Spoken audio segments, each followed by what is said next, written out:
Ya, akan kita segera tersambung dengan Bung Ersan yang kembali akan melaporkan situasi mengenai PSBB ya, yang sekarang sudah beralih ke PSBB komunal. Jadi PSBB-nya yang berlangsung di beberapa kelurahan dan juga kecamatan. Ya, terhubung langsung Bung Ersan yang sekarang berada di Kecamatan Bungur Sari dengan narasumbernya langsung Bapak Muhammad Saripul Harom selaku Bapak Camat ya di Kecamatan Bungur Sari. Ke Bung Ersan, silakan Bung Ersan. Sari dengan narasumbernya langsung Bapak Muhammad Saripul Harom selaku Bapak Camat Bungur Sari. Bung Ersan, silakan Bung Ersan.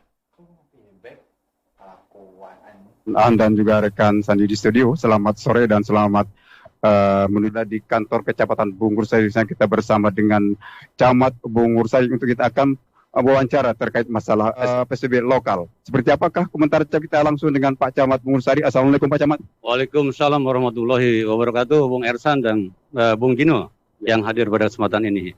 Baik, Pak Camat. Oke. Pak Camat, kalau kita lihat masalah setelah dicabut PSBB tingkat kabupaten ini tingkat kecamatan sampai sejauh mana ini Anda artinya memantau di tingkat desa sehingga artinya termasuk Anda yang menjadikan sebuah perhatian gitu.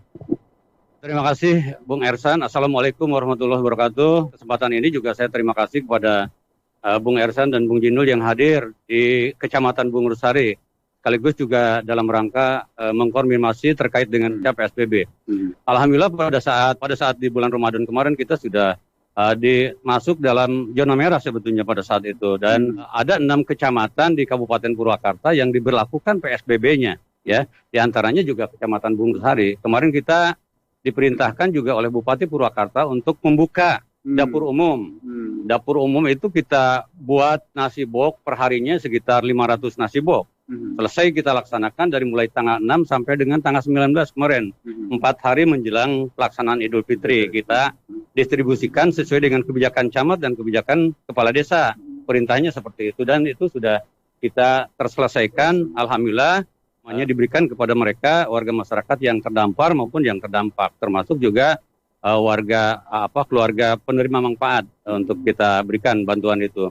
Dan setelah habis masa berlaku PSBB di Kecamatan Bungur Sari atau di 6 kecamatan, mungkin hanya satu lagi yang masih diterapkan PSBB, yaitu PSBB komunal, yaitu kota atau Kecamatan Purwakarta. Untuk sementara kecamatan yang lain termasuk Bungur Sari sudah tidak diberlakukan lagi. PSBB-nya tidak diperpanjang lagi. Kita sekarang yang kemarin kita masuk dalam kategori zona merah karena ada satu yang masuk yang terkonfirmasi ya, 1 orang. Nah hari ini dari mulai setelah dicabutnya kita termasuk juga tim Satgas Corona Kabupaten mungkin sudah melaksanakan baik itu rapid test maupun swab terhadap 1 orang pasien yang dianggap positif. Masih ada 1 orang yang positif. Hasil swabnya hanya baru 1 kali. Itu negatif. Pak, negatif. Nah, sekarang masih diolah untuk swab kedua belum keluar. Tapi saya dengan Bupati Purwakarta bahwa dicabut untuk zona merah itu sekarang kita sudah menjadi zona kuning. Karena dimungkinkan yang 1 itu mungkin ya negatif. Jadi alhamdulillah artinya untuk Bungur Sari aman. Kalau saya melihat data sebelumnya, data untuk Kecamatan Bungur Sari itu yang ODP-nya waktu itu jumlahnya 24. Sekarang sudah ada penurunan informasi dari kabupaten itu sekarang menjadi 6 sudah menurun. Dan yang PDP dari jumlah 8 sekarang sudah menjadi 2 orang. Dan yang merahnya kalau kuning berarti tidak ada. Ya, alhamdulillah sudah selesai. Jadi kembali normal lagi. Kembali normal lagi dan alhamdulillah untuk penanganan walaupun memang kita sudah dicabut PSBB-nya sudah dicabut, tidak dinyatakan lagi sebagai daerah zona merah, tapi tingkat kewaspadaan kita masih tetap posko lah. Posko Panggeuing yang ada di wilayah Kecamatan Bungur Sari sebanyak 60 posko. Itu di kita. Kita tidak artinya dengan PSBB dicabut bukan berarti dilonggarkan terkait dengan masalah kewaspadaan kita mengenai COVID-19. Oke.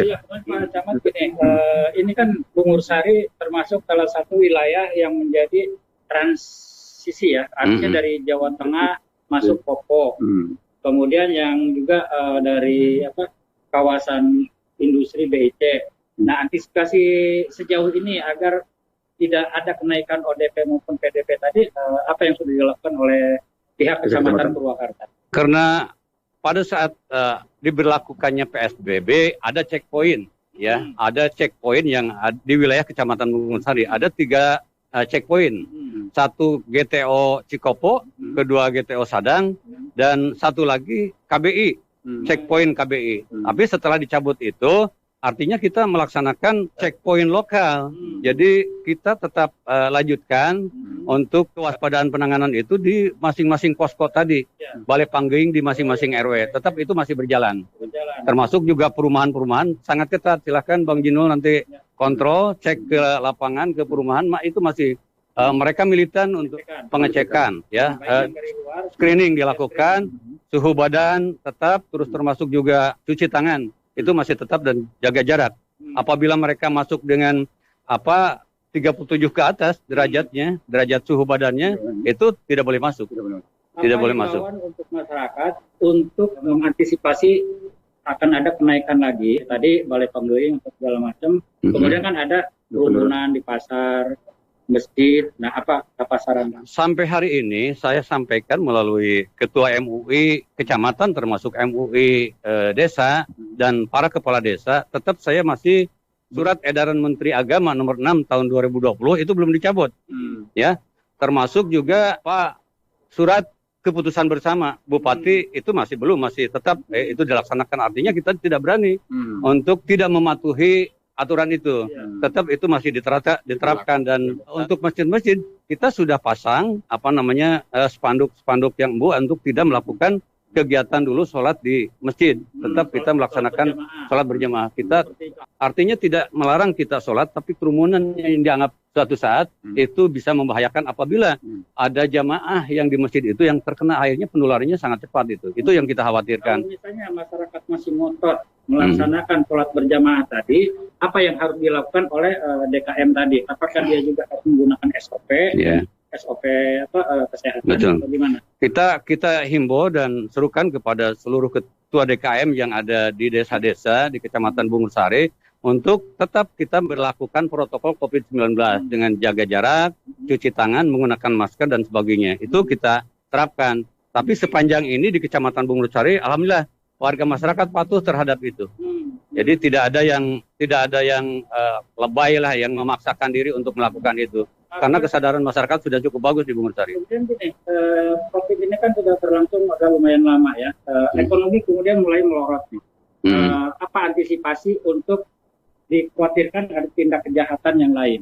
Ya, polisian atau yang lain? Betul, kalau masalah itu memang kita tidak bisa dihindari. Pendapatan ekonomi masyarakat itu pasti terjadi karena mereka secara maksimal melakukan kegiatan ekonominya, baik itu supir angkot, ojek, termasuk buruh harian, pedagang, tidak lepas karena mereka tetap kita himbau untuk tidak bebas melakukan aktivitas untuk orang banyak datang untuk membeli kebutuhannya. Untuk kebutuhannya kita batasi. Ibu Haji Rata sampai hari ini tutup. Itu contoh yang paling luar biasa lah, yang paling baik barangkali, walaupun memang omsetnya dalam satu hari itu sangat besar. Bahkan rugi sebetulnya pemerintah daerah itu. Karena ya retribusi pajaknya itu mungkin tidak masuk, ada penurunan itu. Ini antisipasi naiknya tingkat kejahatan. Antisipasi tetap kita waspadai, kita kerjasama koordinasi dengan unsur Muspika, terutama dengan pihak Polsek Bungursari. Alhamdulillah sampai saat ini belum ada kejahatan yang menonjol di Kecamatan Bungursari, masih biasa-biasa saja lah. Ya, tapi ya mudah-mudahan ini segeralah, karena ini bukan hanya bisa diatasi oleh Kecamatan Bungursari. Bungursari itu tidak punya kemampuan untuk itu, terkecuali mungkin ada perubahan kebijakan yang dilaksanakan oleh pemerintah pusat supaya bagaimana caranya masyarakat tidak turun ke jalan, tidak barbar, segera pulihkan ekonomi. Itu barangkali yang harus dilakukan. Dan aktivitas biasanya tetap kita waspada terhadapnya COVID-19 berkembangnya di masyarakat. Tetap itu tidak boleh kendor. Harus tetap kita pertahankan agar warga masyarakat terhindar dari COVID-19. Baik. Terima kasih, Bang. Baik, terima kasih. Pada itu wawancara kita dengan Camat Bungursari cukup lama dan juga menurut mereka meskipun juga sudah dicabut PSBB tingkat COVID, tapi mereka tetap waspada dalam untuk mengantisipasi tingkat penyebarnya. Demikian, kembali ke Anda studio, Sandi Aan. Oke, terima kasih Bung Ersan atas reportasenya untuk siang hari ini. Siang menuju sore tepatnya ya, mengenai PSBB komunal yang memang sekarang sudah diterapkan di beberapa kecamatan di Purwakarta.